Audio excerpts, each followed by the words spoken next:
Hello, 7-star citizens, and welcome back to the Croncy podcast featuring SaltEMike. He's here. I'm back again. Hello, everyone. This is Answer the Call, your weekly Star Citizen podcast and call-in show where we talk about everything Star Citizen. And very, very big week this week. How are you doing, Mike? I know you're doing bad, but how are you doing?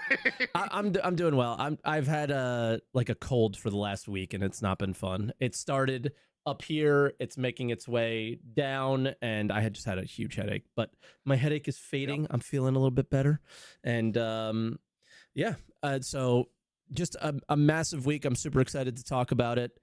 I was telling you before the podcast, I started this playthrough yesterday, and I forgot that there was a free fly going on, and it's the first time our free fly has been really, really, really bad. So I couldn't do it. I had to restart. My whole stream today was just resetting everything and throwing everything away again. And when the free fly is over, I will try again. But it's basically just playing on an alt account. I just want to play on an alt account with nothing. I want to experience the game like a new player would, because I'm always so critical of there is no game. There is no progress. There is, I say that all the time. There definitely is for players that have nothing, but how enjoyable is that progress? So that was kind of the idea behind that. It was not enjoyable with all the bugs.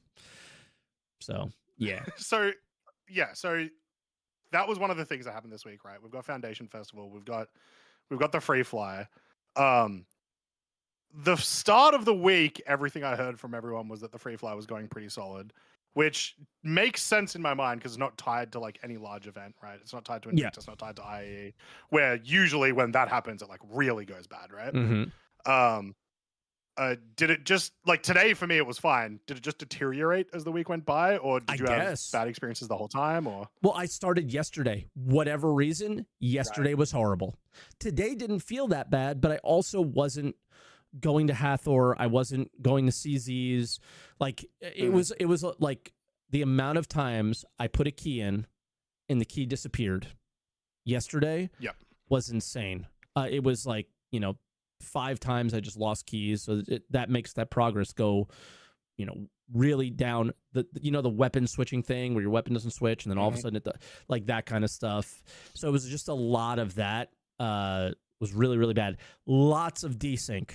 So I also had a potential stream snipe. It felt like one, but it could have just been somebody who was trying to block the pyro gateway, and I was fighting them. They were a Gladius, and I was in a stock cutter, and I was hitting this guy so much, and his shields just didn't move.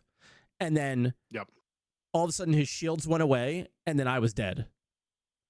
Or he teleported across the street. So we were just dealing with it was just server issues. Brutal DC. Yeah, it was just straight up server issues, which, we're not avoiding with a free fly. So I was just we'll give it up. So fair enough. Yeah, but there were moments of awesomeness. So I'm so excited to do it again, because I cannot sell things to other players, and I cannot buy things from the NPC shops. Everything, the way I have to make money is finding stuff in the world and selling it to the NPC shops. So sweet. Claiming your ship, refueling your ship is how that's it's nothing. It's deliberately backbreaking. Yeah, but it wasn't backbreaking. It felt perfect. The things that I sold, it was it was really exciting. So I had a lot of fun. Yeah. No, that sounds good. I love it's hardcore-esque, right? That kind of run. Yeah. So I love that kind of stuff. I am waiting for the perfect patch to do it. It feels like never. This year's a bit awkward to do it because there's a patch every month. Yep. So it's it's a bit hard to do the full the full breadth of it, I guess. Even if you throw everything away, the run lasts more than a month, that stuff's gonna magically come back. Yeah, exactly. So it makes it difficult. Anyway. Yeah. I do have to say, after like basically a week and a half of no Star Citizen. I was pretty much just disconnected from everything apart from news. Man, what a great experience I had in Star Citizen today. What'd you do today? Um, I heard you were so doing the original plan worm. today. Yeah, original plan today was to check out the PTU and try to do the escort mission. But as I jumped into stream, someone was like, "Hey, I'm in the worm room and I'm like ready to go, and I just need some people." I was like, "All right, we'll give you a hand," and it ended up being the entire stream today. So, Oh, you missed out on the escort mission. yeah, I'll bring up some video. yeah, For yeah, it. sweet. When you But get yeah, a chance. literal no issues, no other players, which like goes hand in hand. Like you can be happy because it means you get to have a more smooth experience, but then you don't get to do like the PvP aspect of it, obviously. Yeah. But it worked, and yeah, we had no issues in it. It was pretty great. The NPCs were on point. The inventory Nice. was working. Desync was probably not non-existent, but very minimal. And it was like, God damn, what a great experience. Can't wait to do this again tomorrow. And then if I do it again tomorrow, it's going to break. So, Yeah. yeah, which is kind of good to get that week and a half break and then play it and then everything be perfect. Yeah. It's rare. Yeah. That's good. So Pearls dropped, and you were not on the Yep. PTU, right? Correct. Not on the PTU. Okay. Okay. How did Yeah, freight so we got our elevators work? pearls, got our fangs, all that. Freight elevators worked. Oh my God. Yeah. So when you say you mean perfect. Damn, Yeah, that's yeah. awesome. Okay, cool. Yeah, the only non-perfect stuff was our own skill issues and the amount of times we kept dying over each other. As Yeah. in, like, we just were not remotely organized and kept on messing up. But Dude, my yeah, one that's worm run that I did this patch was super Mhm. funny. There was two guys who backspaced into the location, right? Using the beds. The med bed. And Yep. they were so sneaky. It was so cool. They were crouched or like fully on the ground in the grass, killing us. And like, wait, but this was after we killed the worm, waiting for us to get the pearls, kill us, loot the pearls, leave, come back, kill us, loot the pearls, leave. And they were super, super sneaky. It was pretty funny. That's cool. Yeah. So as you know, people may think that that's a bad thing or not. I actually thought it was super awesome because it was very I like smart. But yeah, that was our day. Do you want to talk about the week? What do you want to start with? I have all the patch notes up. I got the month report. I got the the referral program. I got it all. So what do you want to start with? I'll let you lead the way here. I think the first thing that happened during the week was the referral program. So that's the oldest thing for the most part. So maybe we start there. Sure. Okay. Yeah. I guess, So what? A few right months ago, they talked about the change of the referral program. Or maybe like a month ago. It was semi recently. That they wanted to change the rewards. There was maybe an implication that they were going to change how it worked, but that appears to not be the case. It's essentially the same thing. I want to talk about a couple of really good changes that are like hidden in the Q&A and stuff. But I'm sure most of you already heard about. So one thing is there's now a 24-hour grace period. If you don't use someone's referral code, you can quickly go back and use someone's, which is nice. I think I am frozen. No, you're on the... Oh, okay. You're on the I'm not here that's cam. right. Yeah, I forgot to change it on this scene. But yeah, so 24-hour grace period is great. I'd love to see it be a little bit longer than 24 hours because that doesn't really matter a lot of the time. But no, Eve is literally, if you never used one, you could use one. Yeah, exactly. Your account could literally be years old and you could use it. So it makes no sense to not do It's literally that. just if you have not done it, you can do it. Yeah. I would like to see, if they don't want to go that route, I would at least like to see a month. I think a month is pretty reasonable amount of time for people to do that. Yeah. So that was, regardless, it's still a good change. Just go further, make it better. And then in general, I like that there are more rewards that you can get. I'm like a little more early. Yeah. A lot more early rewards is great. You're incentivized to get them a lot more. But then it goes on to something that I'm a little weirded out by, which is that the first 5 rewards, or even like I think like the first like 7 or so, are like pretty decent for what they are. Okay. And then just the first 5, and then it's you don't all like these like vanity items. I love this stuff. It's just weird. It's just weird. In my brain, I would have swapped these. No, I wouldn't. I would Oh, have okay, had the okay, first few okay, minis, okay. and then you get the like in-game items. Nah, I think like think of it this way, that you want to give somebody something useful probably at the start, and Mm, then you can go into more vanity things, maybe is their idea there. But I hear what you're saying. sure. But these are probably my favorite things. These are things that, like, you know, 10 years from now, there might not be that many, and they might become, Mm, that's true. Yeah. things that people want, They, that kind of stuff. they will be. They will be cool if like decorating your hangar ever becomes a thing people do more than Your once base, ever. your base, right? Yeah. Yeah. Exactly. So Like, look at this. How that'll cool be is cool. that? Yeah. And And then, then yeah, the best reward of all. I'm a huge fan of this. I am such a mad fan of this. yeah, I think it's like not costed at the right, but I think it's at the right sort of area of 50 recruits where like it will be rare enough that you like obviously this vehicle is useless, but it will be like maybe rare enough not. that you see someone with it and it'll be very cool, right? Yeah, maybe it will have a use. This is the one that is Actually cleans up your base. this is the dumbest thing ever right here. 100 recruits, 4 Right. paints for a single ship. And the max itself. Okay. Yeah. But I think that's fine. I guess with the max, yeah, okay. Yeah. I think It is. at 100 recruits, it should be like Yeah. a single paint of your choice, or a single paint, not a Ooh. single paint of your choice, but like these 4 paints for a ship of your choice, or Yeah, these 4 paints that you can apply on any ship, period.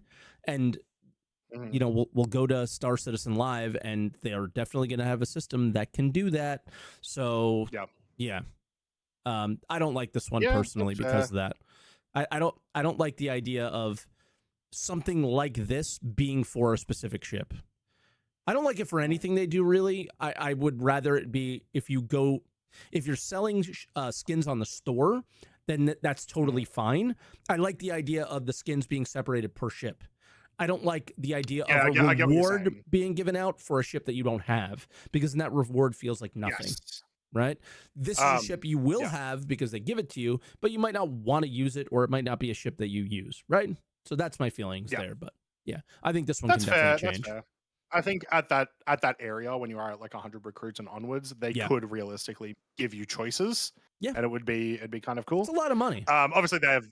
Yeah, exactly. This is the like as people have been referring to it as the content creator battle pass. I do think after like 50 referrals, that's It not is. necessarily incorrect. Yeah. It's just going to be content creators and like org leaders that are going to be in that area. Yep. And that's mostly fine as long as those early rewards, like most people will probably finish at about 15 or at least be like 15 for the Yeah. majority of their time playing. So as long as those rewards are good enough, then And if you're people complaining will about still that, refer. you're just a dork. Like the idea of Yeah. like, and this is somebody who does not participate in this whatsoever. I have Yeah, 300 referrals over 13 years.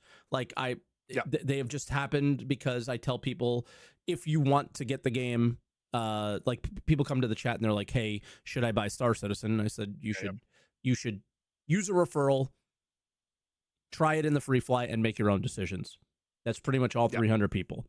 I do not have thousands. I do not have any skin in this game. I do not care. So yeah, a lot of people think this is the F7X though.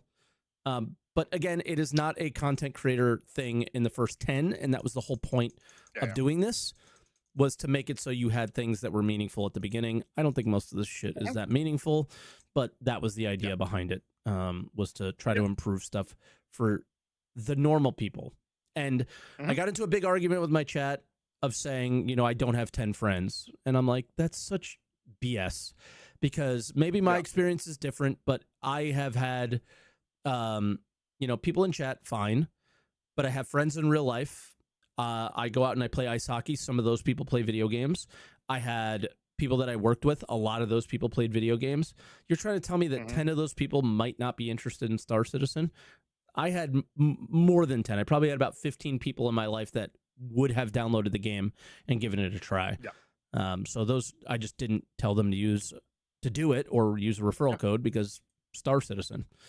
Plus, with the addition of the grace period, like I'm sure, Mike, you've had people come into chat who have like made their accounts and then have said, "Oh, I didn't know that the referrals are a thing." Yeah. Because I get that very, very frequently, especially Sure. during free flies. So that'll also change. Your friend, like, you will have people, if you're just playing randomly, whatever, that like join your org within that 24-hour grace period. You're like, "Hey, have you Yeah. used a referral yet?" They also don't have to be your And that'll friend, happen. right? Like they could just be people that Yeah, interact with exactly. you in your life. I don't have 10 friends. I have like 2.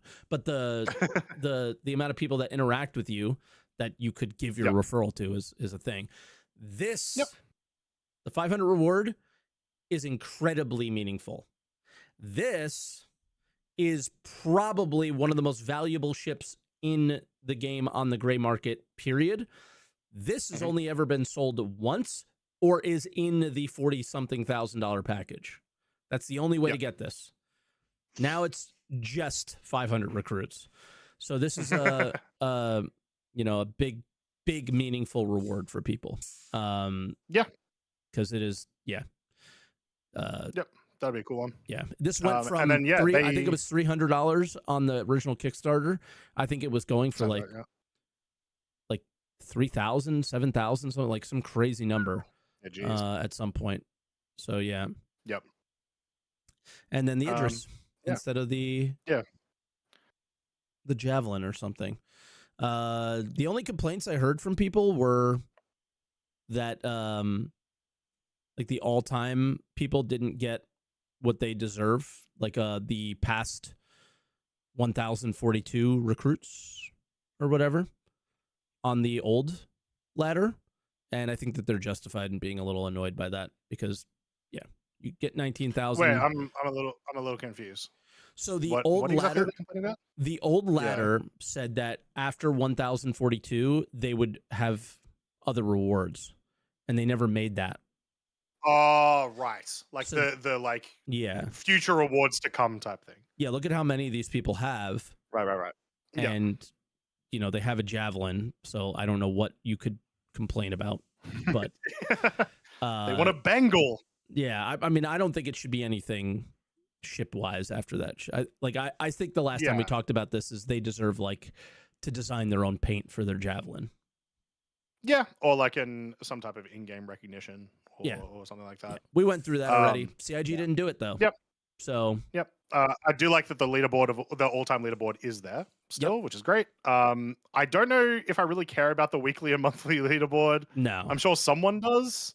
It certainly will be a good way to figure out what orgs are growing, probably. Maybe. Yeah. Good job, Main Brian, for getting 60 in the last 5 days. This dude got literally 8 in the last like 5 minutes. So like I just saw 52 and then now I see 60. So yeah. Okay. But yeah, sure. So one of the other things I wanted to talk about during this though. So there is a little Q&A about like some of the, I think it's on that page down the bottom. I'll check it. About like, here's like some free, FAQ rather than Q&A. Mm-hmm. And one of them is, no, it's not on that one. But there was, maybe it must be on the different one, that was about the old leaderboard and the new leaderboard, and about how it's tracking and whatnot. Okay. And the wording that they use, and this is interesting because it's different than the wording that we had heard, I think it was Xylo had made before, was if you had at least one referral before this new system, you will also be on the old system as well. So you will be on both if you had at least one referral before the new one. Correct. But it does not say until further notice or like until we decide to stop or anything. I don't think it should ever go away. Going forward. Yeah, it says going forward, you will be on both. Yep. That's great if true. Yeah. And it really, really needs to be true because it's really hard for it to not just mean exactly that where they say it. So it must have been in the other page. Yeah, and now you're getting rewards on both ladders. So it might be worth it. The other thing of note, 50,000 UEC instead of 5 is something worth mentioning. Anything else on this? Not so much. I'm generally a fan of it for the most part. I would like to see them continue to evolve the rewards, I guess, but that's it. Okay.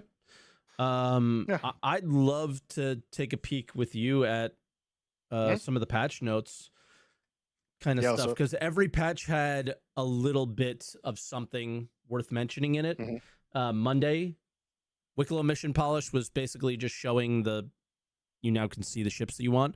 But the big thing is they separated the cargo hauling missions into like tabs of the different grades. I think there's 3 different ones. awesome. Decent start. Then what is this? 1, 2, 3. So then I would go Control 4 to get to the next one. This is further Wicklow updates on this day was they started including basic commodities to the Wicklow recipes. A couple interesting. of I them. did not know that. Just a couple of them. Okay. Nothing crazy yet, but there was a few, which is cool. Station defense updates. This is insane. We went from 1,700 DPS on size 10 station defense turrets to 25,000 DPS.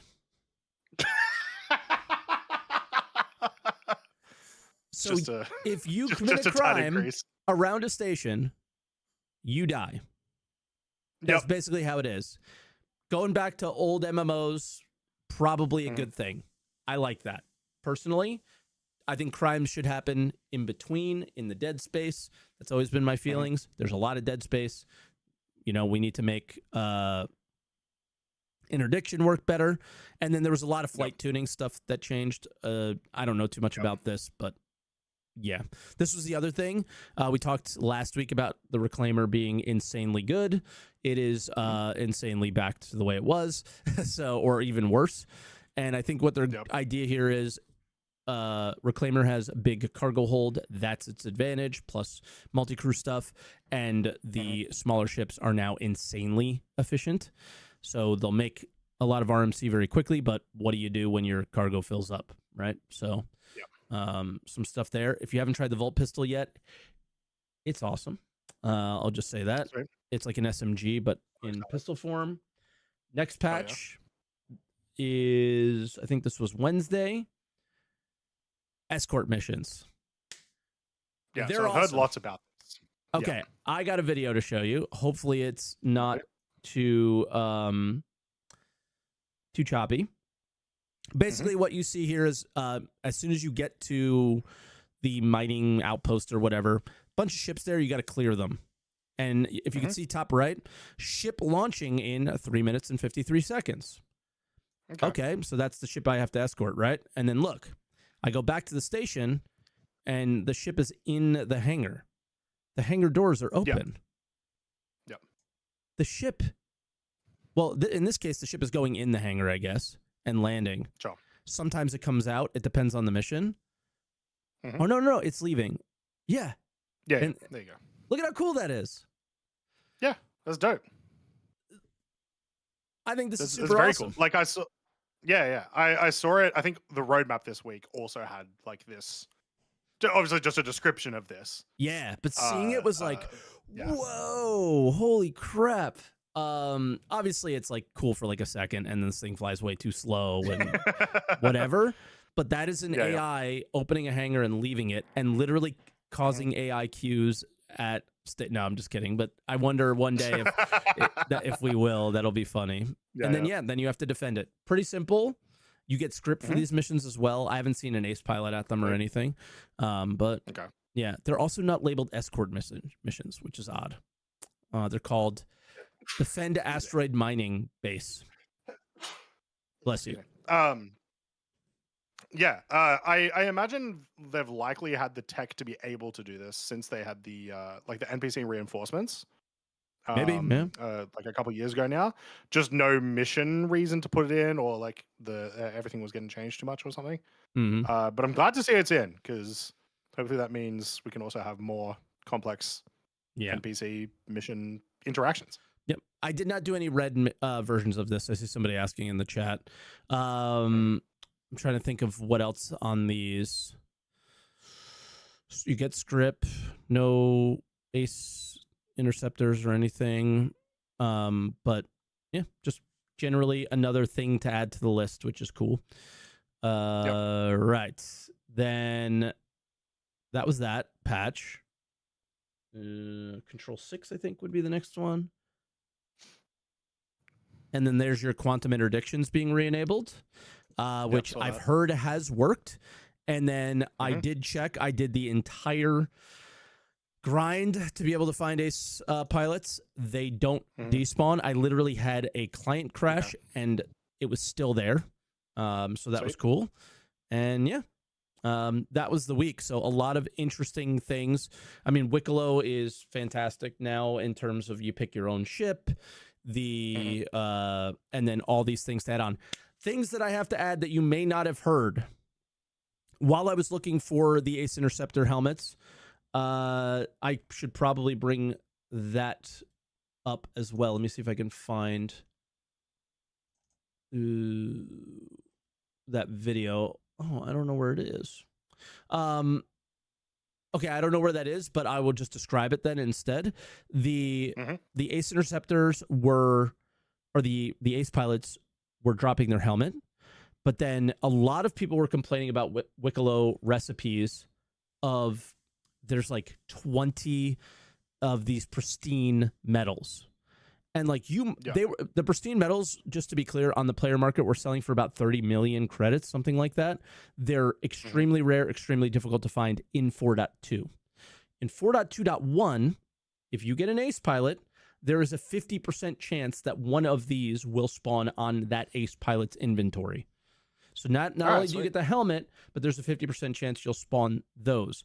What I was told by Luke Presley, who's like working on the loot stuff, that we saw on SCL, said that the amount of times the Ace Pilot will spawn has not changed. I will say this. 74k orange level mission, which is the lowest level that the Ace Pilots spawn in. People were saying about 1 in 20. I got 2 in a row in the PTU. Maybe I got lucky. Maybe it was addressed and Luke didn't know. So I don't think 20 of those basically is going to be that big of a challenge anymore. So yeah. Good stuff. All right, sweet. Yeah, that was the whole patch week. I mean, it's for me, it's what I'm going to be doing a lot of in the game. What do you want to touch on next? I'm assuming Roundup or monthly report. Yeah, I was going to say roadmap's probably the good one to go to next. Let's do it. It has some of that information as well. First week of the month. So we get roadmap, roundup, and monthly report. New hairstyles, global event. There's literally one hairstyle, by the way, that I've seen so far. Fair enough. Yeah. Global event tracking service, which is to do with the new event that is running. Missions collection, which is just what you just described. Yep. And then medium utility armor strata corporation liveries, which these are the rewards for the event. So that's all stuff that you would have seen over the last couple of weeks. But then we have a bunch of 4.3. So this is presumably going to be the August patch, possibly September if they do another dot. Cooperative zones. What the hell? Did you get an icky at your worm today? There was one there, yeah. Oh, but you didn't do the like turn in the key and then the battery and then. I did not. Someone else in the group, I believe, did, but there was like 7 icties just around anyway. Gotcha. I think this is a play on what they're doing with that, though, just in case you aren't aware. Okay. There's a tiny little loop to get an icty at the Lazarus area, but the kind of one thing that you have to do is the last step is you need 2 people. 2 people have to click a button at the same time in order to open the garage door to get the icty out. That's what this sounds like they're going to start playing with, is cooperative puzzle solving, right? It's a very simple puzzle. Let's hit a button at the same time, but that's what I kind of see this being, I guess. Yeah. So we're not really going to know what it is till we see it. But I like puzzles. I like group gameplay. I'm keen for it. Hopefully, we can, like, if you want it to be cooperative and if you want it to be like contested zones, but the opposite, I assume you mean you don't want it to be PvP as well. So hopefully they're able to solve some of the issues that could arise from that. But we'll just see. I imagine we'll be in PTU pretty quickly for this one. If this does end up being the August patch 4.3, I assume we'll see PTU for it pretty much right after this next one goes out. As part of that, abandoned underground facilities. When I read this, I assumed this would just be new bunkers with like different set dressing, because that's kind of the vibe I get. But this is what they look like. It is ASD. Yes, this is taken from the roadmap itself, by the way. Okay. So these are some of the concept this roadmap art. Is it from the monthly report? It is from the roadmap update. These are the cards. Yeah, these are the grayed out cards, but in full screen and with color. Oh, I get what you mean. Yeah. Like on the yes, I understand. So if you go to the actual roadmap, the cards that are there. Yeah, sweet. Cool. I've heard a lot of people saying that like would these be maybe the underneath of distribution centers, but I don't think so, as it specifically says moons. So no, I mean, it does say enormous multi-level structures. I don't know.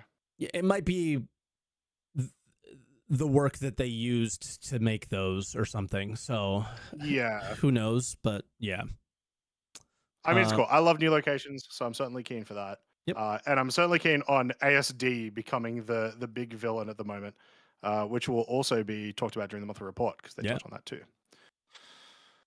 A bunch of weapons and light armor, including a sniper light armor, which is pretty sick. I imagine that sniper light armor is not going to do anything. Is this the sniper? Ooh, that's pretty. Pretty. And I got one more thing on the sniper.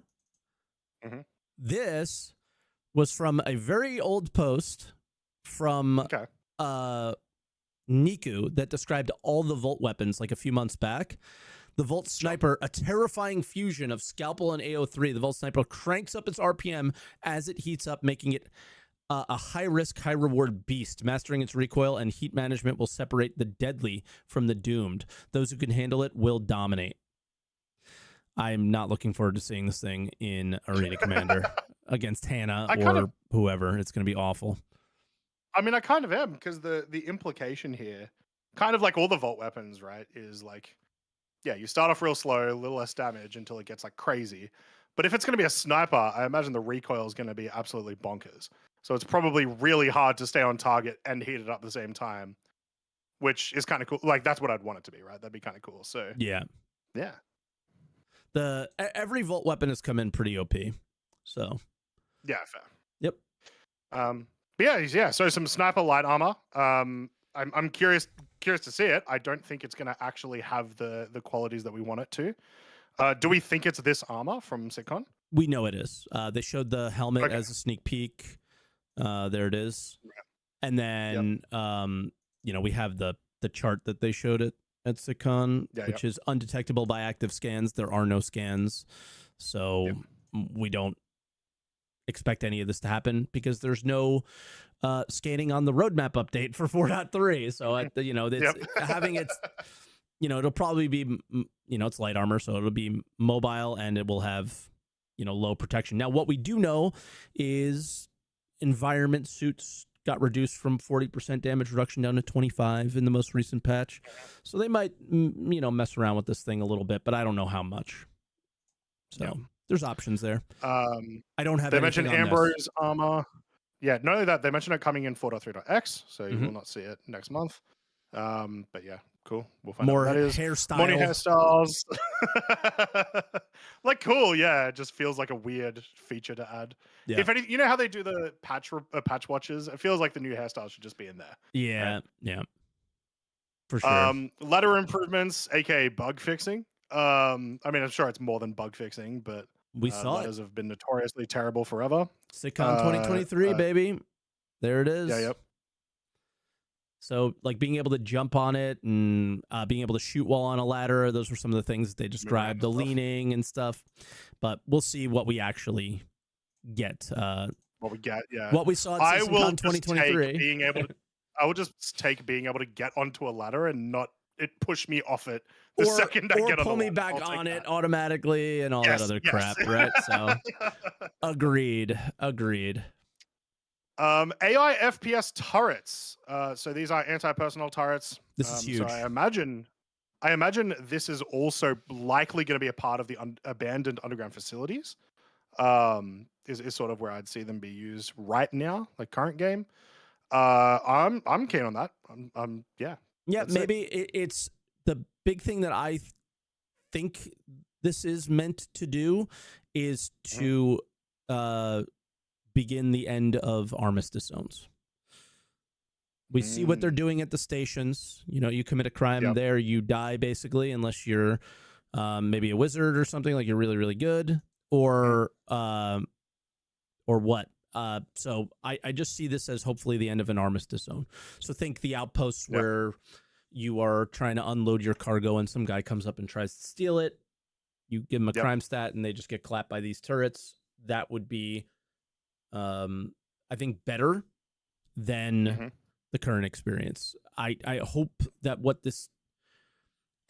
can happen here is that there's the opportunity for people to be sneaky and Hmm. try to do things, but it being incredibly, incredibly challenging. But I don't know. We're just in this place where I do something to you and it's the worst thing ever, right? So Yeah. that's how.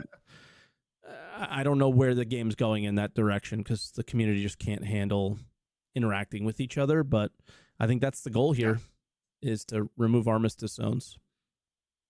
It also just in general give like for regular like PvE missions, it will just give you a different style of challenge over the NPCs that are moving around all the time, Yeah. which I like, right? Yeah. I am kind of hoping that the way that they got this to work is very Half-Life 2. If you don't know, the way that they solved the issue of trying to make a train work in Half-Life 2 is they just put an NPC and then put the train on the head, and then they just made the NPC walk the train length.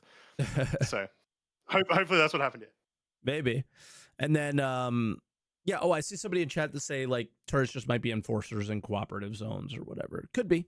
Yeah, sure. Yeah, yeah, fair. Um make a mission pickup This locations pretty cool. Yeah, this one made me think of you. The amount of times that I've heard you talk about how, like, you really like that, like, let's say, like Starfield or Oblivion or like any of those games, you'll go into a city and then you'll overhear a conversation and a mission will pop up. Yeah. That's what this is, Hopefully. basically, right? At least that's what it sounds like it's describing. Yep. Yeah, it gets added to your journal and then you can like Hmm. choose to participate maybe. And then more Yeah. ships for Wicklow. First mining ship for Wicklow ever is the Golem, so that's good. Hmm. That kind of you have now a salvage ship and a mining ship there, cargo ships. You can kind of do everything through Wicklow now, if Hmm. you wanted to, or the CZs. So there's all Yep. the gameplay options, I believe. I don't know if the SRV is there, so that might be one that's missing. But um, Yeah. yeah. So yeah, that was Yeah. the roadmap update. Monthly report Yep. next. Yeah, let's do it. So much thick news this week. There Yeah. was like not a lot last week. No. It felt like, and then they just stacked it this week. Um, so yeah, monthly report. Another relatively big one. Especially in the ships, the AI tech, and a couple of other things. Weirdly, which we'll get to, the core gameplay is like the smallest it's ever been Yeah. of like all monthly reports in a while.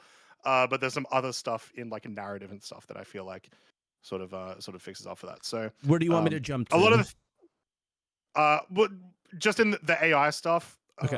excuse me, they're talking a lot about the irradiated Valacar, which makes a lot of sense, as it was a brand new like AI feature basically that got put in. So lots and lots of work into that from the content team, the features team, and so on. But in addition, them working on AI for a new creature coming soon, which no idea what that's going to be. There's been leaks. There's been like a lot of different leaks, or not leaks, Sneak peeks, stuff like like that. CRG, sneak Yeah. peeks and stuff, where it could be kind of like anything. It could be the new cow. It could be The blue more milk. Valacar variants. Who knows? Yeah, it could be a blue milk cow. Who knows? But lots of stuff going on through that. But then in game intelligence development team, they also do talk about mission system version 2, Yes. which was also talked a little bit about during SCL as well. and it's something that we've known. Like server meshing changed everything so heavily that Mission System version 2 was like going to be an important sort of change to make things work. And yeah, they're just talking about how they're working on it. Yep. And then I don't know, the next thing that even looked remotely interesting was ships.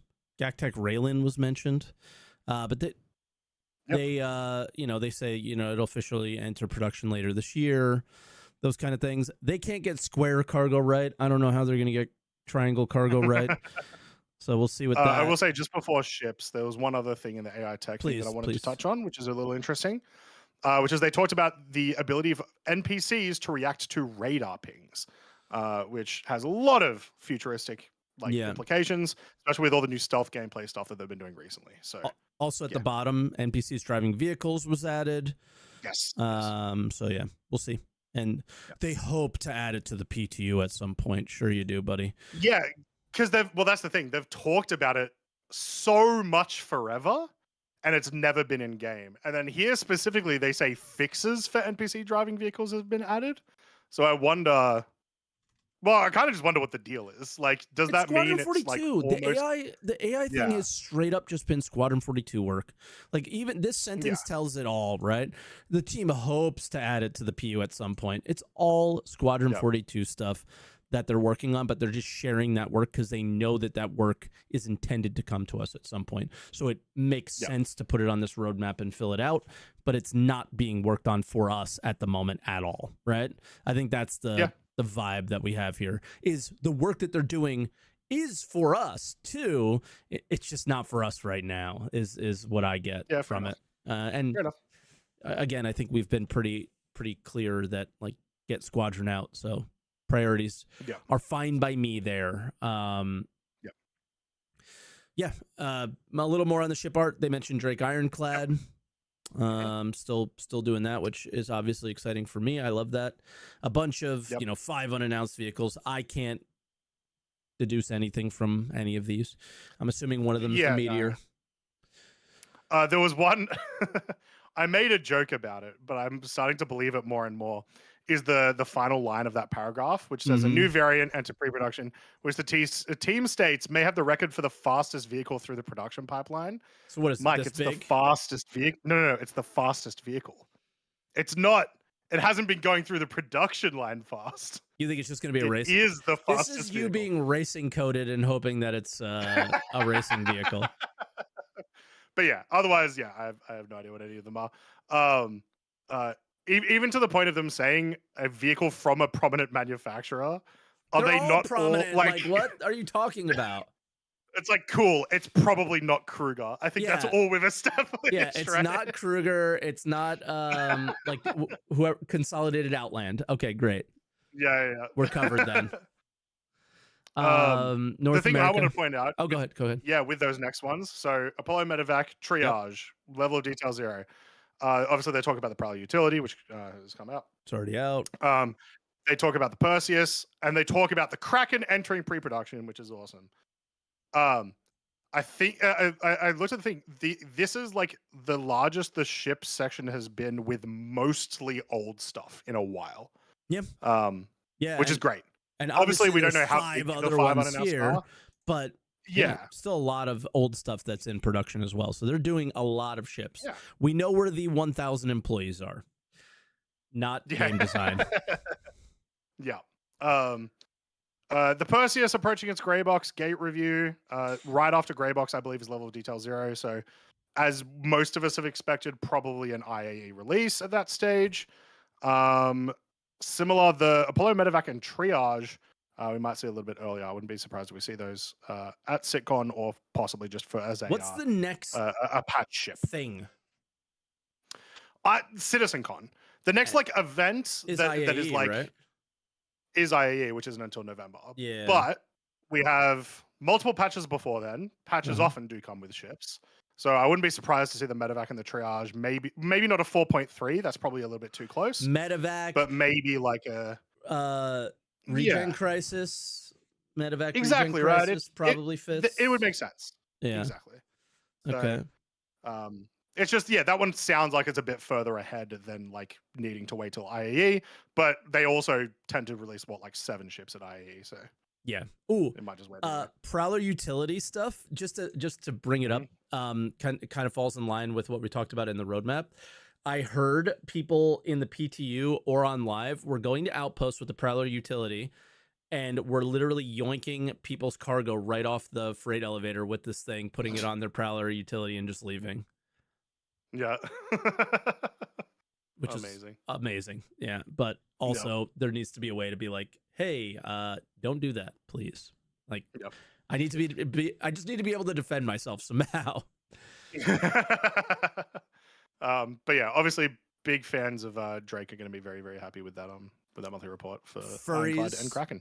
Furries at bars. That's the con. Yep. Cool. Yeah. And then the core gameplay section. I got a bone to pick with this. Okay. With the new Stormbreaker content, the core gameplay teams added several updates. Or here's where I want it. Most of the teams contributed to the Apex Valakar encounter. This should not be a thing. In the year of stability, most of the teams should not be contributing to one thing. Please stop doing huge things that you should not be doing. And we got a great update in 4.2.1. It is the same thing that we've already had before, and they are doing the opposite of this. So kudos. This is just the leftover kind of crap from the previous month of things that they should not be doing. You had a great time at the Apex Valakar, so have I. I'm not unhappy that they did it, but it doesn't fit with their goals for the year. It just doesn't. What would you have rather the design teams work on here though? Like fixes? Because really this is like gameplay fixes that you would want them to focus on more than stability fixes. Fixes, improving the stuff that we already have, focus on freight elevators, focus like a lot. It's all the engineers and things like that are being wasted on these events that are, these sandbox things like Hathor and this have been hugely detrimental. The interaction with the players is going to be like, they basically said that they're not adding features, and they have added features the entire year. They may not, be huge features, but they're features. Yeah. I was going to say the Valakar one, probably the biggest of all so far this year. Yeah. It was, I think, a big mistake, and I think we're suffering the consequences for it a little bit. There's not huge consequences. And if we look at, hey, I talked about my solo playthrough at the beginning, right? What am I interacting with? All of this. Yeah. Right? And the reason that can exist is because they did this work. But it doesn't fit with what was said in the letter from the chairman. So what were your goals? And I think it's totally fair to be like, hey, lots of broken stuff still. So I wonder if that would have changed if we didn't do all this stuff, and maybe. But yeah, that's just my thing. It just doesn't fit what the plan was. And yeah, I don't know. Bring the vibes down, my bad. I will say I definitely think the game is better for it, but like I said, I haven't had like many bad experiences recently, right? So I can't super relate to like, to me it was fully worth it for them to do this. Ask me again in a month, right? After you've done it a couple times and you're done. Yeah, exactly, right. Yep. So which is where I'm at. I've done the worm so many times I don't care anymore. Mission design, I think, is all kind of talking about the future stuff that we don't really know too much about. They talk about the escort mission that's in the PTU. They say ship battles, but it's in quotes. I don't think. So the ship battles are going to be a thing. Well, they mean when they say ship battles mission suite, they mean just any mission that is space combat. Exactly. And then they mentioned like escort based archetype, which is the mission that you were describing earlier. Yep. They're still talking about Reputation V2 for 3 years now. So okay. Yeah. hard to get excited for that one. And then they're saying something around you not being able to find the missions you want. It has to do with server meshing, and they're going to address it. Okay. Which I thought we knew this for a while. Maybe, but I think it's fine to just say it again and again and again, because as you experience issues, I don't think there's anything wrong with communicating why. Narrative seems to be the same thing that we've been seeing, solidifying the Yes. next major story arc, which means we're just going to have another year of this again, which is both good and bad. Yeah. So they are leaning. If you've been following the story, they've been leaning heavily into ASD since obviously the Valakar Yeah. Activity. You obviously just showed a bunch of artwork that's in the new locations for 4.3 that also has ASD all over them. That is 100% the unique hostile faction that is described here. So I think ASD are going to be a faction that, regardless if you are, criminal player, super careberry, I will only ever like move cargo from A to B area. It'll be a unique common enemy, kind of like what the Frontier Fighters were at the end of that little arc, right? Yeah. But obviously this one's a lot more deep because they have a lot more sort of depth to them already with how we're playing with them. So I think they're a cool villain. I'm enjoying what they're doing with it so far. I'm excited to see what they do. For like the next year. Sure. Online tech just seems to be showing possible database reworks for all the problems we're having. Mm-hmm. And then they mentioned instancing, which a lot of people are like both excited for and not excited for. So the more I play this game with server meshing and with like 600 people, the more I understand the need for instancing in certain locations. Yeah. So it's been something that I've now just dealt with. There was something I said this week that was like I know a lot of people are like very against this idea, but the things that they want to happen, the players will not do, and just the game will not exist in the way that you want it to. People are just not like that. Instancing will solve some of those issues. Yeah, I mean, the worm should be an instance. When you leave the worm, people should be able to camp you and kill you if they want and take your stuff. Yeah. But while you're doing the worm, I see absolutely no problem with that being an instance. None. Mm-hmm. Yep. Siege of Orson should absolutely come back as an instance. When you leave that instance, people should be able to kill you and take the stuff that you got there, and so on and so forth. I mean, think about everything that they've done here and what Siege of Orson could be in the future. Yeah. Oh my God, it could be so much better, right? Think about Jumptown. I don't think Jumptown should be an instance, obviously, but think about like what they have now in their pocket of like content ability, and what they, I guess now I'm looking at it and going, maybe doing Hathor and Lazarus and that stuff is worth it, because now they could just kind of start to spiderweb that stuff out into other content that is no longer viable. Like Jumptown is not viable in the current game. You cannot go, hey, everybody in a 500 person server, go here. You know about that. You do the Daymar rally. Yeah. Right? So it doesn't work anymore. One A2 was a problem? Wait till you see 100 of them coming over the horizon. Exactly. So yeah, it'd be cool to see what they do with old content now that they have these tools at their disposal. Like you could just make a unique commodity that is at Jumptown locations. Maybe all three of them are running at the same time. Something like that. And then R&D and VFX is mostly probably mostly just making things look prettier. Gas cloud rendering getting better. Planet cloud rendering getting better. The reflection of atmosphere content on water surface is getting better, which is great because that is something that throws me a lot of the time. Like Star Citizen looking as good as it is, if anything is like a little subpar, it just breaks it a lot of the time. And you're just like, oh well, that just looks silly. So water's been like like the water reflection has been a thing that I've always been iffy about. So I'm good to hear that they are doing that. And then VFX worked on the Valakar as you would expect. Tons of new VFX came with that. So big monthly report. Just not much on the core gameplay because they were kind of like what Max said, mostly focusing on Valakar. Yeah. What else? I think that's really it. Sneak peeks, kind of whatever. It was just some missiles. Oh, Mike, that is not it. There was one really big thing that happened this week that was great. which was SCL. Oh yeah, I forgot. SCL was awesome. I loved SCL this week. It was great. Yeah, so we had a kind of a mix of people, but all working in the gameplay area. We saw the economy team talking about the economy. Suspender guy. Like sort of their plans for the economy. Handsome Nick. Great. Handsome Nick. Ugly Elliot. I believe that's his name. Legendary Luke. Yep, Luke.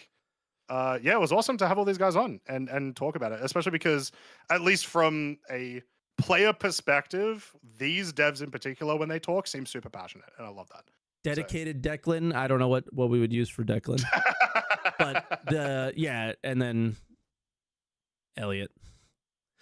But and then Elliot. Yeah, I mean it was good. It was good. What were your highlights? We'll start with some of yours and bounce back with mine, and then I guess we'll go to callers after that. Yeah, my biggest highlight was definitely at the end, obviously, when they showed the concept for what they want inventory to look like in the future. Okay. How do you think about the look? It fits the current aesthetic of all the UI stuff they've made in the last maybe 2 years, or basically the Squadron UI. This fits that aesthetic. Mm-hmm. So I'm into that for sure. Once again, this is all concept. So like the what do we call it again? The doll that's like in the middle. I know it's actually us, but paper doll. The paper doll in the center. All of the like items that are actually attached could maybe be a little bit brighter or something, because it's sort of a bit of a mess there. But otherwise, I'm a fan of this aesthetic. I don't hate it, but yeah, I've always hated this third person paper doll thing. Yeah. The loot UI I thought wasn't perfect, but I think its biggest problems were it wasn't performant. It took super long for shit to load. But I am seeing the view that I'm facing. I'm not in a third person scenario. I think having a paper doll makes sense, but not in the way that they're doing it necessarily. And like we're seeing in the Twitch chat, it does look a bit busy. But I think it also does look busy because no filters are on. Yeah, they're also trying to show as many things as possible. Like they've got the little not description, but the little stats in the bottom right there of the gun and all that sort of stuff. So it might just be a little bit too much of stuff. But in all that busyness, a couple of important things that they do mention during it. Search function. Hell yeah, we're in the year 1997. Let's go. Yep. Stack all. Fantastic. Awesome. Stack all. Oh my God. Stack all. And yeah, the having a better mouse over description of certain items is awesome. I think that there's an even bigger thing. Things. It's I guess it's where I happen to pause it. If there is a box on the ground, if there is a dead body on the ground, those inventories, when you press I, automatically show up. That's very like you hit tab in DayZ, something's near you, you see all the stuff that is within that little bubble of you. And that is welcome to 2012, right? So we're figuring these things out nice and slowly. So that's also a very, very, very good thing as well. Yep. So also notably that they didn't mention, one thing that they didn't mention but is there is weight at the top of your carried items, right in the middle of your set. So right above your head, there is specifically like your weight, and your presumably carry weight that you have. Now, and you this is inventory when I start slowing down. Yeah, exactly. Yeah. So once again, this is technically concept, so that may not actually be attached. Like it may not even end up being a thing, but like proper weight has been a thing that this game could use and could be interesting to play around with. What else? In terms of the aesthetic, I would imagine, because you did talk a little bit about like the current inventory system, I imagine quick loot will stay. And we'll still have that, like jump up to a guy, press F, grab ammo, grab medpens, run. Yeah, right? Because that's been pretty decent. Exactly, yeah. And then this does also fit that aesthetic. That these look very similar to each other in terms of how they're presented. Sure. Another thing of note, if you see the little red icons, this is just letting you know that the current idea of insurance will still be a thing, whether you like it or not. You see the word bricked here at the bottom right, registered to a certain person. And then there is a timer over here. So maybe that'll be the timer when the item will brick. Something like that. I had thought that the This could be a because I believe that's on a commodity. commodity. Yeah, this could be a I was commodity, wondering but if maybe it was like a loading or something, which it could be. could be. But also once again, it's concept. It could mean nothing. Similarly, in the concept, in addition to those red markers, there's also little heart markers, which I imagine you'll be able to do like favoriting of certain items, that sort of thing. So, yeah. Hold on, I'm responding to somebody in chat because they're saying, I think the red are things that you carry, but if you look on the right, there's bricked items on the right as well. Yeah. So it's just not. Well, they did a copy paste of the inventory for most of it. Yeah. Just for the concept. So a lot of it once again just means nothing. But yeah, I think you are right though, still, Mike. I don't think it's red is stuff you carry. Yeah. Yeah. So I'm excited for this. Once again, it is concept. We're not going to see this for years. They even specifically mentioned during SCL that this is not in active development. But my biggest takeaway is, for the most part, this is what I want, and they know that. So yes, that's how I'm looking at it. Is I've had a lot of complaints. A lot of this stuff resolves a lot of the complaints. Yes. Yeah. Right. I also like. They mentioned manufacturer will be replaced with Croncy, SaltEMike, when we craft our own things, which is kind of cool. Yeah. Durability is a thing as well. It's something that you need to pay attention to, because durability, integrity, these things are some of the saviors that we might have for whatever issues I think exist for the item insurance system. Yep. What I don't ever foresee, though, is the thing that you paid real money for. Okay, so what's durability going to mean when something I paid real money for dies? Like, do I just put it on a shelf and look at it? I don't think so. So I still think you're just going to go to a kiosk. It's going to be incredibly easy to get back, and they're going to try to avoid people getting mad with that stuff, and I think it's going to hurt their game for it.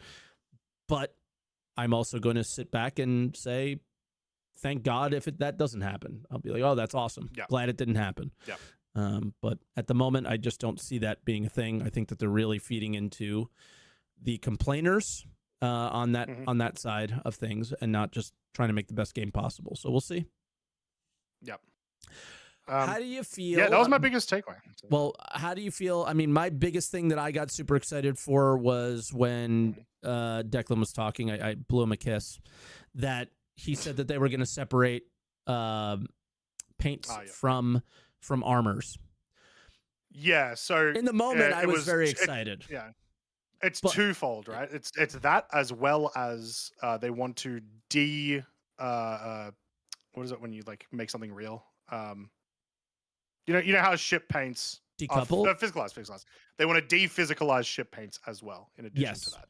And I assume that means that these paints for armors and weapons would also be dephysicalized. The paints will all fit in this same thing. But what he said was, we will separate these things. What he didn't say was anything about the physical item itself. Will you get that item? He didn't say that if I bought that item, I will get it.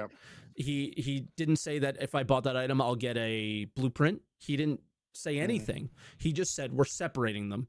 So what may happen is they separate those things. You still get the item itself, and the same problem exists. If you just separate them, that solves half of the problem. The whole problem is that you sold the actual item. That is what people. This feels potentially like Xylo and the flight blades. Is you got a quarter of the point, my dude. You didn't get what people were actually mad about. And I mean, again, the flight blades are now in the in-game shops and not being sold on the store. So maybe they eventually got it. But I do have my fears about this, because again, I come from the aspect of crafting could be so cool in this game if they don't screw it up by monetizing everything, and they are actively screwing it up by monetizing everything. So as much as I think that this is a reaction to the reaction of the community, but not a solving of the problem potentially. We got to hear more. If I hear more, Yes. it could be solving the problem, but we don't know. I hope and I don't it's think what we will Fran know says until we in talk chat. more about crafting, right? Yeah, I mean, what's your hope? Mine is exactly what Franaloo says in chat. Maybe we get one copy, and when its durability goes out, it's gone, and maybe you have a blueprint for it or whatever, right? I am still a big fan of like the getting blueprints for your pledge stuff, so that at least in some capacity you can contribute to what sounds like now is more of a player dynamic economy. Like they were talking a little bit about sort of how they want things to happen in game. Yeah. They without saying it, they like talked about UEX during this SCL. Oh, dude. So Elliot's in my org. So when he mentioned the org that he's in, that was he us. literally meant you guys. Yeah. Yeah. He just didn't say it, and I'm glad he didn't. Because it just avoids problems. But the idea is like, hey, we saw what these guys were doing, and we thought it was cool, so we want to do more of that, I guess. So I mean, that's neat. But yeah, so like UEX is important. Like, I mean, it's been incredible what UEX has done over the last little bit, and then unfortunately, there's like the most easy dupe in the world, so it just kind of ruined everything, and that's fine. My feelings on that are very simple. It's a short-term ruining, and you know, it'll be fine in the long term, so long as they deal with these things. So no big deal that it's happening now. Anything else you take away from this? Elliot's immature and people got mad about it, which I think is great. Yeah, I loved it. I like it when they're a lot more candid like this, because it makes me honestly, it makes me believe them a lot more when they say things. Yeah, if they're joking around a bit and stuff. But just in general, I think it was a really good episode of SCL. It was one of the better ones in recent memory. I think it was the best one this year. And I think it was really focused on the video game. I think it was really focused on we hear your feedback, we're listening, all of that. I think it was really, really good from that standpoint. It's just the same shit. Words are words and actions are actions. So the words were good. Let's see what you actually do. I think the best thing to point out right now is we see the Wicklow changes. We saw what Luke did with the Ace Interceptor pilots. Those are actions. I personally feel those are good actions. You may not, but yeah. So hopefully it continues from there. But yeah, I am almost ready for colors. If you are, I just have to write some names down. I haven't done that yet, but well, luckily, Mike, that gives me plenty of time to let everyone know that if you want to call into the Answer the Call podcast when we are live, make sure if you are on YouTube, you go down to the description below, follow the link, and head into the green room. If you're on Twitch, it'll be under Mike's channel, under, I want to say !podcast, or someone will link it, I'm sure. Head into the green room, chill in there, and then we will move you down, and we'll chat about Star Citizen. Yep. All right, I am ready to bring in the first caller if you are.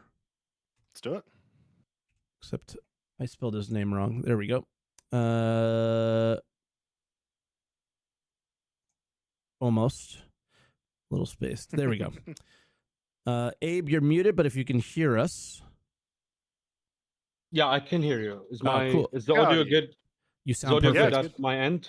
You sound perfect. Yep.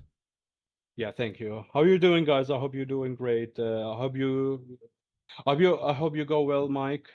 I'm feeling better already. Yeah, I'm feeling better actually. Yeah, and congratulations, Croncy. You became a Giga Dad, so I'm happy for you. Well, not yet. Coming. Soon. Yeah, it's finally coming. Yeah. So I wish you guys so great. I will be trying to be quick and go straight into the topic. So I want to talk about inventory, and I liked. For me, I don't mind how it looked visually, but my only takeaway that they mentioned that you can see on the panel, see the dead bodies, access the boxes, access dead bodies.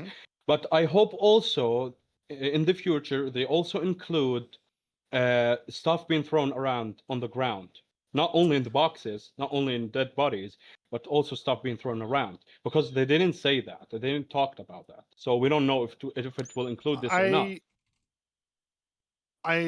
did they not? I feel like They so didn't? that's obviously you can do that currently. If there is like something on the ground next to you right now, you can like pick it up. Yeah, and but put it it's in your inventory. scuffed. It's scuffed. Yeah. Oh, it's very scuffed, but I imagine at least the functionality will likely stay. I think If you just can missed access that one. boxes, it'd be weird if you couldn't just access random stuff. Yeah. Yeah. You At can least we see, need to see it. Abe, you can see on the go screen ahead. that there's like the 3 boxes at the top, but there's also arrows that like you can see more stuff. So my guess is if there are loose things on the ground that you will likely be able to select them up at that top bar. But again, I think because it was not mentioned, it is totally valid for you to mention it and be like, hey, Yeah. just in case you forgot. Yeah. Yeah, like like you sometimes you need to check before loot. I mean, you don't need to like check individually each gun and just interact with each gun individually. Like if I want ammo from this gun, I don't want the whole gun. So you just throw it in your inventory and see. And like thank God there is slots there as they are showing in front of us, the UI. I like that slot. So this is for me a big change. But we don't have the slots for inside of our inventory. You can't break down a gun from your inventory. You would have to put it seems so on your body maybe to do that. I don't hate that necessarily. Yeah. Here, I'll bring it back up. Just bottom left is like equipped items. Yeah. Generally it seems so good. I wish by the point we get this inventory, we have a better database, we have a better networking service. I don't know, like maybe we'd have dynamic meshing and we would have less of the delays and all these issues. It's not only visual inventory and it's not only the mechanical inventory. It's also the server side that we are dealing with right now. That I hope by that point we're also progressed in this. I would argue that's probably the most frustrating part. It's not the UI as much as it's like, hey, when I click something, it doesn't go in my inventory. Yep. So that's when it comes to the functionality. But it seems like I want to finish with this, that there is some hints, like I'm excited to, like they're showing how much it's important that, these upgrade and crafting tiers, like each item have its own upgrade mentioned, and like every one of them, and the new stat bar, I love it. But the only, like, what I want to say is, it seems that they care, or not care, let me say recognize where resistance, and it's the first one of these, is durability and integrity. So I hope by the point we get there, they understand how the current games work. And this whole bar of durability, integrity, where resistance is just meaningless if the game works like it works right now, where you reclaim and repair stuff all the time. Everybody gonna have a full health durability bar all the time. So as if it never existed. So nobody would mind taking the whole feature away. You see what I mean? Yeah. So 100%. But I hope, think, like, of course, but like this concept is presumed, like it has tiers of items and stuff in there. This is like far in the crafting future where what you just described shouldn't be happening anymore. Anyway. Also, tier 5 on regular items and not just on ships was on there as well. Yeah, which at first I was like, maybe it's just it could be because they've thrown the concept there, or maybe they will go to tier 5. I don't know. Either's fine, whatever. A T4, what was the gun that they showed? The laser LMG, Lumen, not Lumen. I don't know, but it doesn't matter. It normally has 100 rounds. This one had 250. Yeah, I heard someone say that. Yeah, so I don't know if it's like, just a thing that they wrote on the screen or if a thing that they're planning on doing. Yeah, the Demico, that's right. Well, it is, just to be clear, I'm fairly sure it is the same dev that is doing a lot of the crafting stuff at the moment, right? Declan, he seems to be doing like on some of the crafting stuff, but he's also the guy who's on the insurance stuff, as far as I understand too. So it's because Jared keeps mentioning like doing that episode on item recovery with him. So it's like, right. Okay, cool. Yeah. So he should understand how all these interact with each other, but it feels like they don't. So I'm like, I need more information because I don't know what's going on, but they don't want us to give us information because they probably don't know what they're doing, like finalized yet. So yeah, it's a mess. Yeah, so I'm gonna end with this. So it's either they it's either CIG fucked things up and it stayed like it worked right now, and the whole integrity durability is meaningless, the whole bar, and everybody having the same thing. Or I don't know, like they mentioned repair blueprints that require you going to the crafting route and care about rare materials you want to bring to repair your stuff. Mm-hmm. Or I don't know, there is a middle solution to not make the whales based, which is okay, claim your stuff, get them at tier 1. Hey, hold on. I don't know what the microphone. I don't know what the heck is I'm happening. I'm sorry. Out of nowhere, sorry. it's making like a really high pitched hum, but it just stopped. So continue, but don't get too excited. Maybe I don't know. It seemed like the more you got excited, the more it worked. I just moved the mic to maybe close. That why I'm really sorry. Yo, you're fine. You're fine. It sounds good now. Okay. Go ahead. I will finish. Okay, it's either they throw the whole thing, this whole visual feature. It's visual, by the way, because it's visual in the game, Right. but now it's gonna be having stats and mechanics behind it. It's either they throw it away, and this everybody having integrity, durability 100%, or they change stuff, so you're forced into the crafting route, or not to make the whales mad, they can claim their stuff and get it back at tier 1 with full durability. So I'm happy that there is a sign. It's gonna be obvious. This is the good thing about it. So it's gonna be obvious. Punishment Alpha UEC fees punishment won't work out this time. No, it's gonna be obvious. So this is what I wanted to finish with. Perfect. And I hope next year is not another stupidity year. That's all. We get something. Yeah, agreed. Can't disagree with you more or less, or whatever you're supposed to say. I agree. We agree. Thank you, Abe. All right, Abe. We'll catch you later, man. Thank you, guys. Nice having me. Thank you. All right, our next caller, PC 101. PC, hello. Hello, PC. Hey, Mike. Hey, Croncy. Hello. Howdy. Right. So, I am getting irritated by being blue-balled by concept art. Like, what do you mean the inventory system? Yeah. Okay. I looked up well at the beginning of your video of the ATC. The inventory system was added at the end of 2021. So it's been 4 years of using this system that every player has to interact with all the time. It's clunky, it's dog-turd, and we get this concept art, which will not be getting for minimum 2 years. I can't see until after Squadron comes out. How do you have a year where you're pushing playability and quality of life, and this is not a priority? Because it's something every single player has to interact with, and it is dog turd. 100%. The concept art, I love the concept art. It has all the features we have been asking for the last 4 years. Mm-hmm. But, meh. That's fair. 100%. I think there's, like, obviously that concept art in particular had a lot of stuff that for sure won't be in the game for a very long time. But, like, why can't we get some of that? Like, why can't we spend some time on some of that early good functionality? Right? How about this? Why can't this stuff come? Why can't this be? Yeah. Well, why is it not a priority? Yeah. Yeah. Why can't it be? Obviously, especially, like, it's every player has to deal with this. Every single player. Crafting isn't there. The tier system isn't there, but it doesn't have to be at the start, does it? I don't know. It shouldn't, right? It shouldn't have to be. Why can't I stack all? Yeah. Why can't I search? Why can't I have the vicinity stuff? Like, yeah. I will give them slight leeway because I think we did have that UI shelf. What was it? The cupboard thing that they'd worked on, and then it got scrapped because no one liked it. I think that was their plan. Maybe they were working on that for the last 4 years, and then it decided, oh, this is not very good.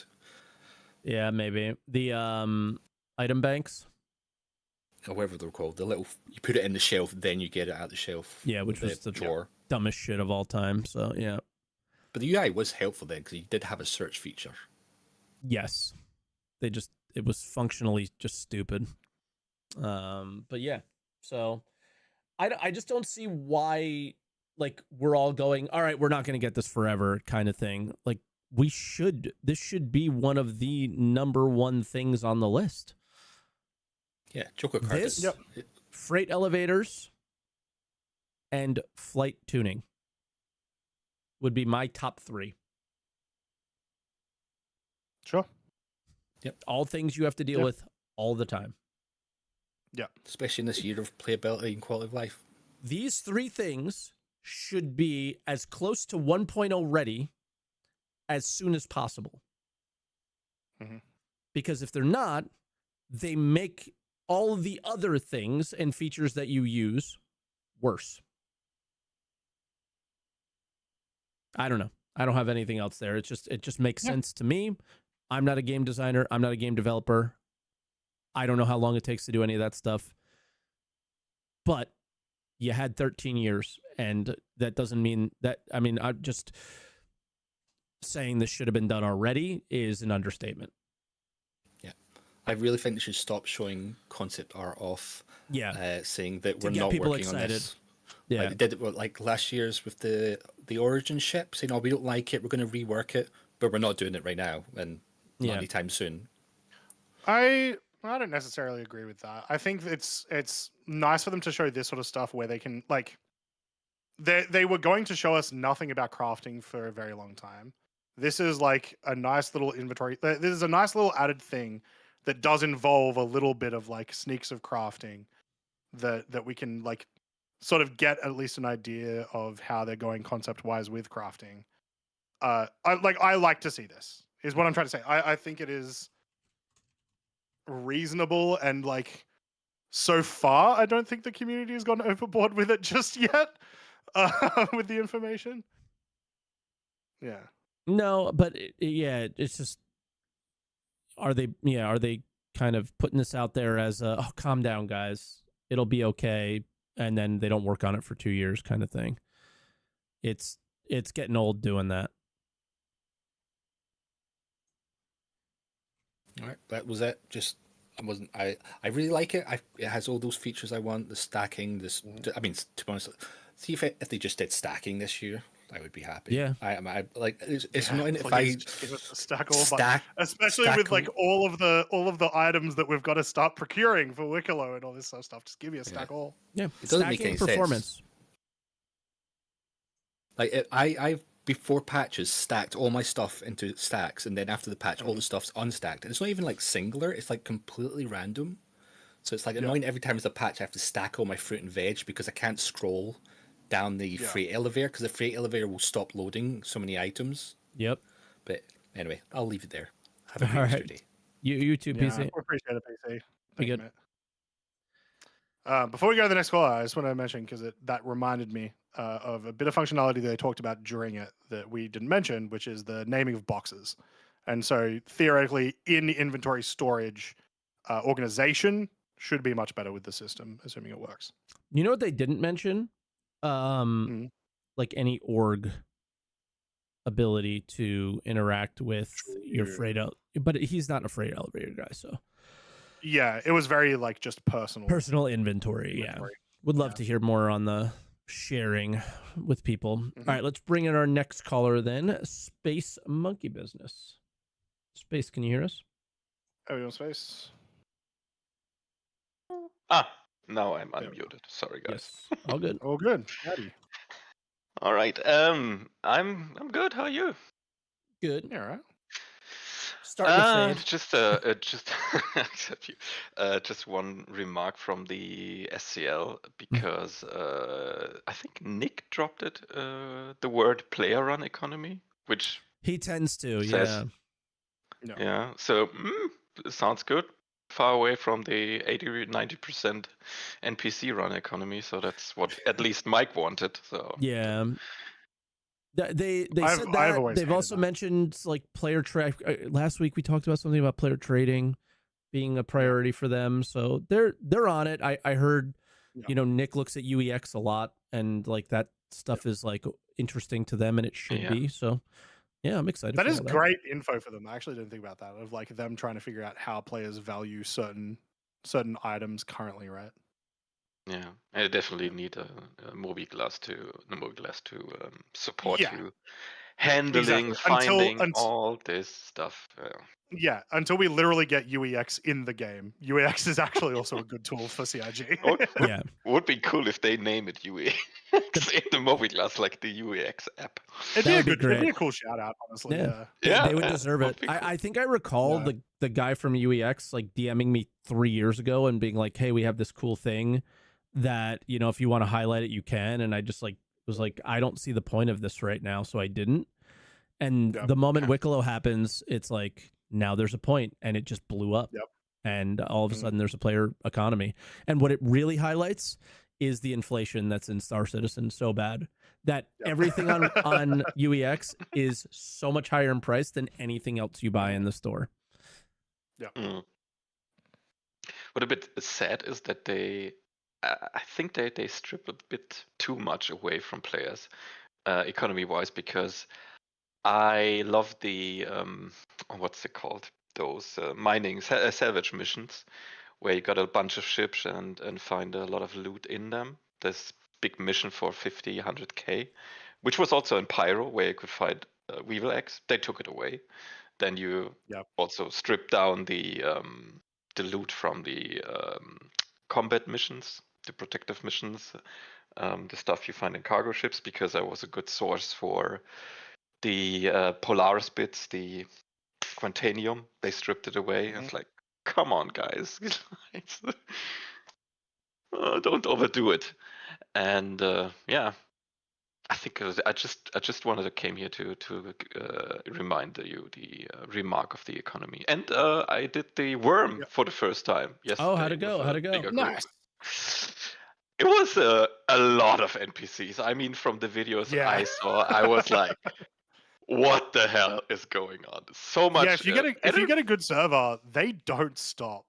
Like, no, you clear an area for maybe 15 seconds.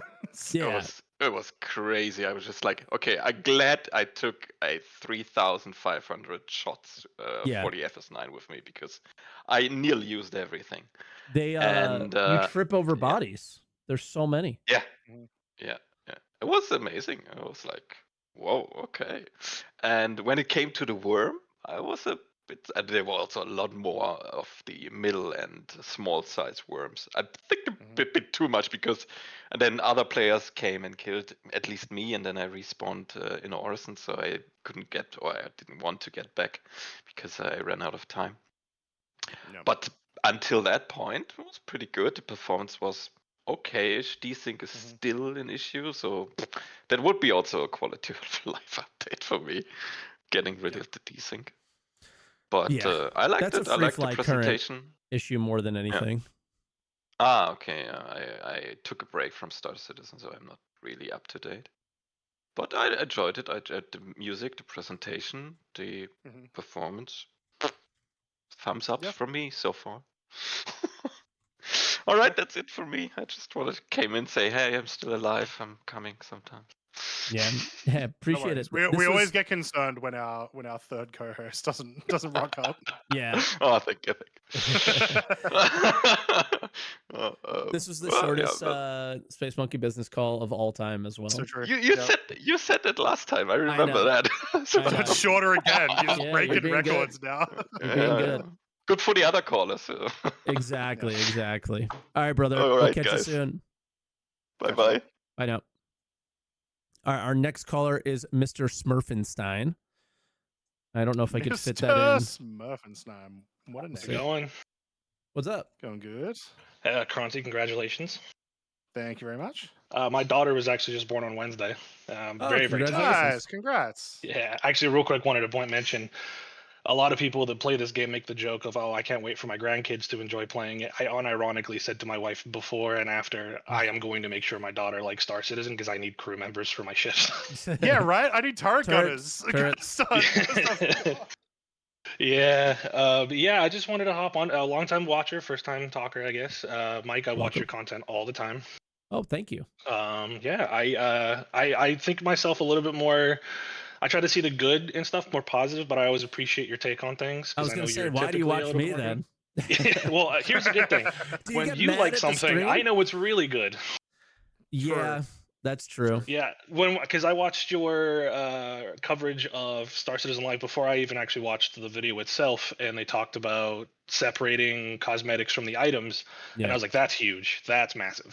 Yeah, it just depends. Like, as I've thought more about it, he was we're separating them, but he did not say they're getting rid of the item. And now I'm like, right? Did you just pull a little sneaky move on me there, buddy? Because I think he did. I think he did. Yeah, so that kind of ties into one of the other things I was going to mention. Is I know there's probably going to be a lot of people that are like upset about this, but I kind of hope they retroactively come back and say, okay, you've got your Karna rifle that you bought your skin for. Cool, we're taking the rifle. You keep the skin. Go get the rifle in the game. I hope they do that. I know a lot of people are probably not going to be. Yeah. Don't care. You bought things for an advantage in the game. I don't feel bad for you.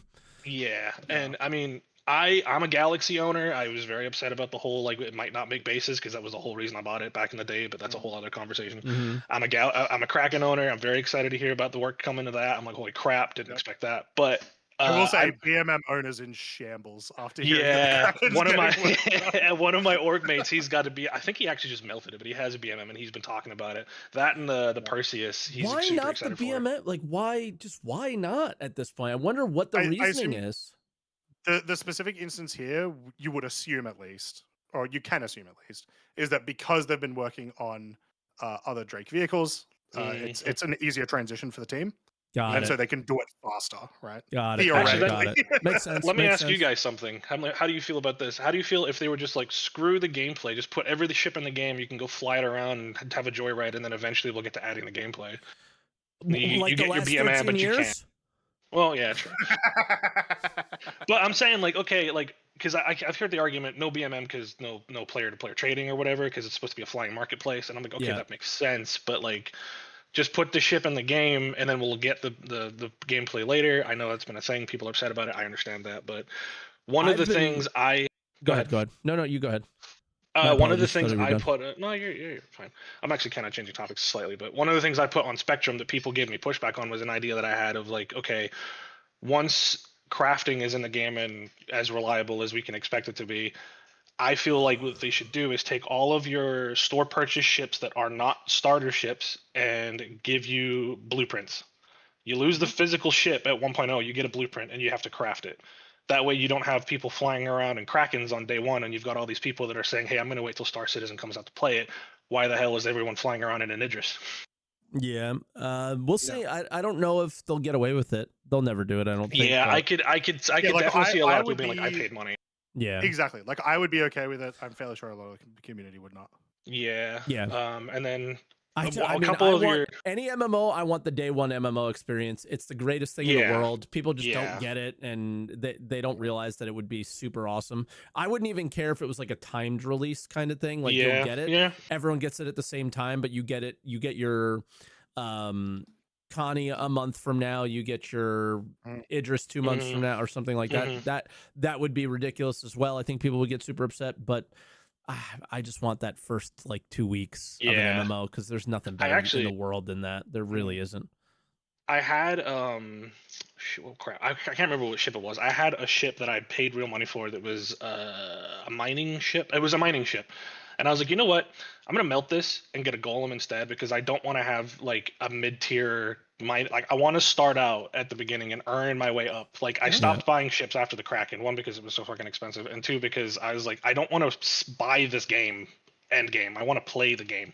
Yeah, for so, sure. And then one other thing I wanted to mention. A lot of your guys' callers have been saying, and you guys yourselves have mentioned the durability thing. I would be really surprised if when crafting comes, they didn't add a repair feature for your items. Of course. Right. And there's two ways you could do it, because my friends and I are recovering Tarkov addicts. I know, Mike, you watch a lot of Tarkov. We were obsessed with that game for a long time. We've put it down because of the cheating problem and the way they run that game. Anyway, I'm thinking about picking it up. I would highly recommend you probably do PvE and not PvP, because the cheating problem is so bad. Honestly. Okay. Yeah. My friends and I mean, you're gonna find this out when I tell you I have a Kraken. I bought Tarkov for all of my friends, and then I bought PvE So it was really expensive. Yeah. We've been playing PvE forever. And I was like, you know what? It's a new wipe. Let me hop in PvP. Let me do a little scav running. Let me see if I get something. First interaction in PvP, I got killed by a cheater. First game. I was like, you know, I'm done. I'm done. Yeah. But Oh, yeah, he's in cheater queue, Mike. That just yeah, yeah, dude, oh my god. And then that whole video. Anyway, but so my frame comes a lot from the Tarkov gameplay to try to apply a little bit of it to Star Citizen. I know it's very different games, but when it comes to like the inventory UI, you can agree or disagree. I personally think Tarkov's inventory UI is the standard. I've played other games that are Tarkov-esque, and I just can't get into them because the UI for the inventory is not Tarkov standard. Yep, I agree. The Tetris so I think just works. It makes sense. Yeah. CIG has a mixture of Tetris and this weight thing, and it's goofy and weird because it doesn't actually. You can't visualize it. Tarkov allows you to visualize like it is 4 boxes long, and CIG just did do that, so it's hard to understand. Why doesn't my FS9 fit, but my sniper rifle fits? This one looks way longer. I don't understand, and it's become very confusing from that standpoint. Yeah. One other thing, because I'm like the town crier for my friend groups, but I keep up to date with all the game news. Tarkov's actually changing their inventory system a little bit, where you're no longer going to be able to stack backpacks as much as you can right now. Oh, nice. That's good. They're just going to auto delete it.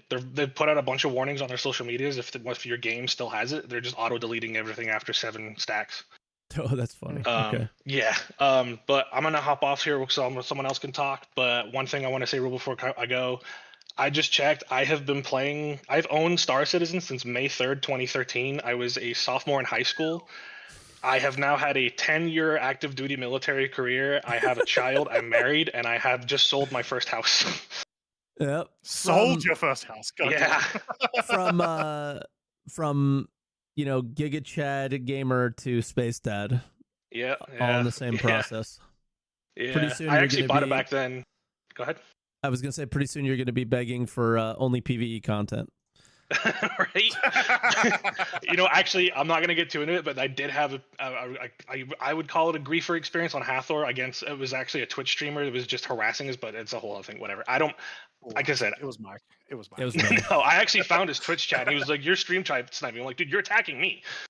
Yep. I'm in a Polaris with my friends. I didn't solo it, but he wasn't doing anything to us. But anyway, yeah, I come from Tarkov. I'm fine with PvP. I do think there needs to be more of a police presence in Stanton because they're selling Stanton as the secure area and Pyro as the like lawless. And sometimes I literally ran into a player that was like, Pyro is more safe than Stanton right now. I think a lot of times the it next is. Patch. Yeah, hopefully 4.2.1. It looks like they're I'm starting hoping. to do that. I want to see like I think someone called me up for saying this, but I want to see like a Grand Theft Auto style. Like you're shooting up people in Hathor and getting a crime stat. I want to see the UEE show up in, I don't know, like a Gladius or something, or like a ship to be, hey, stop doing that, and then you can kill them and get a higher crime stat, or you can run. But that's a whole other conversation. I've been talking for a long time. Yeah, could be. Yeah, they are doing that again. Just quickly. Yeah, good. That used to be a thing. At the I never knew it stations, got taken away. Yeah, that's at the stations, right? They're not expanding out into the other areas of Stanton system. It's just to protect their little event. We'll see if they expand it to the rest of the game. Hopefully it works for the little event. It's not too crazy and it's not too overreaching, and then it can translate to the other game successfully. We'll see. I can already see there being issues with glitches and being like, oh, I got a crime stat for parking somewhere, and now the UE is sending an Idris after me or something like that. Always. Always. Oh man, that's just the nature. That's literally what the system was before CS 1 and 2 didn't matter, right? And then you get back stuck in the in day prison. when it was like, whoops, I accidentally smashed into a guy and now I'm just screwed. I bought this game back in 2013 and I put it on a shelf until like 2 years ago. So there's a lot of trauma that your community has been through that I have missed because I was like, I don't even have a PC that can run this yet. This is an investment in my future. Yep. Yeah. All right. Well, it's been a pleasure talking to you guys. Pleasure. I'm going to keep watching. I might jump in again on another call sometime in the future. Congratulations again, and I'll see you guys soon. Yeah, we hope you do, much, man. It was really good. Thanks for calling, man. Have a good one. Catch up. Have a good one, mate. All right, Mr.Smirfinstein. First time, hopefully long time. We'll see. All right, and then our final caller is Qutatron. Qutatron, can you hear us? You are currently muted. Greetings, lovely citizens. Qutatron here. How you doing, Qutatron? How you doing? Wait, how do you pronounce it? Qutatron. Qutatron. Qutatron. Oh, I'm sorry. Okay, I don't want to waste your time, so straight to the point. Inventory system again, because I am a huge loot goblin. And I know everything is great. I love to see stacking items. I love to see opening different containers around. But I'm afraid this will be very hard to implement because right now, for example, I am going to my hangar. I want to equip my new armor, and items are jumping straight to the inventory again. I want to go to the, for example, bunker or Hathor location, and my inventory don't see any type of magazines inside of my backpack. I need to open inventory, close inventory, wait a little bit, and then I will be able to refuel my ammunition. We have still huge amount of bugs and these things if we're talking about inventory. Yeah. And what do you think about this? Do CIG will be able to implement any type of upgrade for inventory in current state? I hope so. Like that's the thing is they show us a visual thing about the inventory. I don't think the old inventory has to change that much if it functions more as you would expect, right? When I click something, it works. Yeah. When I hit I, everything is there instantly, like that kind of stuff, right? And Mother Report, there is some mention that maybe there'll be some stuff, but it's hard to tell if it's for inventory or for other things. So I don't know. I do feel like this, once again, even though it was a concept image, it does feel still like it is a build upon the current system. Like it doesn't seem like it's a full rebuild like the first time around, you know? So I would hope that rather than being a full rebuild, it is current system with better functionality. Because that's all it needs to be. Yeah. Okay, so that's all. Thanks. Okay, I have something for you though. Yeah. You are one of the funniest memes that has ever come across my channel ever. And I want to ask if it's okay if I use it as a sound alert.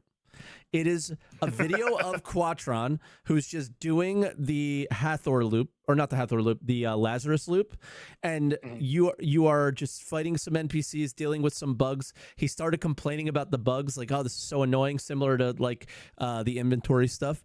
And then there's an Idris in the background, and everything stops, and he just goes, "Oh my God, look at that Idris." The complaining stopped instantly, and you are blown away by the Idris in the background. And it is one of the funniest clips I have ever seen in my entire life. Just so everybody knows, for my channel, this is the "oh my God, look at that Idris" guy. So yeah, because after I clipped it out of your video and shared it with my stream one day and was like, this is the perfect representation of the Star Citizen community. Pissed off that the game sucks, doesn't care anymore because there's an Idris in the background. Yes. Okay, go for it. Perfect. I just wanted your permission This before is I did only it. my. This is only my HDA. Okay. It's fine. This is my broken brain. It's perfect. We're all broken. We're Star Citizen fans. Of course. Okay. Thanks for great conversation. Have a great day. You too, and thank you for your great videos, man. I appreciate you. I watch them all the time. Yeah, have a good one. Thank you as well. I am watching your content all the time. Awesome. Bye. Awesome. Have a good one, mate. Qutatron. I forgot a T in there. Yeah. I got Quatron stuck in my head. For the rest, I even spelled it that way on the top. But yeah, dude, one of the funniest. If I could find it, I'm gonna look for it now. I think I've seen the clip of you like reacting to it. Yeah, it's so good. But yeah, so I guess that's where we end today. But anything else that you want to? Oh yeah, I have it. I'm gonna link it in the Twitch and YouTube chats. Oh, Abe found it quicker than I did. But yeah, so that's I don't know, that's where I'm done for the day, I think, as far as all this stuff goes. The huge week. I kind of hope next week's a little quieter because I'm not going to be here. It'll be a little quieter. The only thing that so we'll talk about it. We expect probably the patch. Like, when does Foundation Festival end? Because I pretty much expect the patch to launch right after that. Well, Jared said on so there's a little bit of SCL time. that there'll be a 4.2.1 video 2 weeks from now. Yeah. So that's the timeline. So after Foundation Festival, that makes sense. So probably no patch next week. What we are getting is a ship talk. Oh no, behind the ships. About Meteor, what is almost clearly. certainly the meteor. Yep. So that'll be interesting. And then I think it will be a bit of a quiet. Jared's been hyping that thing up. Yeah, he's really excited for it.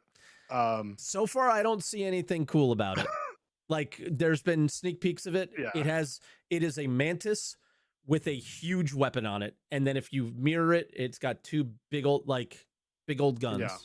So no, it could be cool. We'll see. It could be. It's what cool, I'm. but What I'm kind of excited about a quiet week though is one of the big things I wanted to do in this patch was play the old content that had come out this year. I did get to do that a week and a half ago, and Hathor worked perfectly. Today I got to do Valakar, which is current content, and it worked perfectly. So I'm really hoping this week I get to really see, like, this is how I determine Year of Stability. If I play this week and I have a good time, that's pretty solid.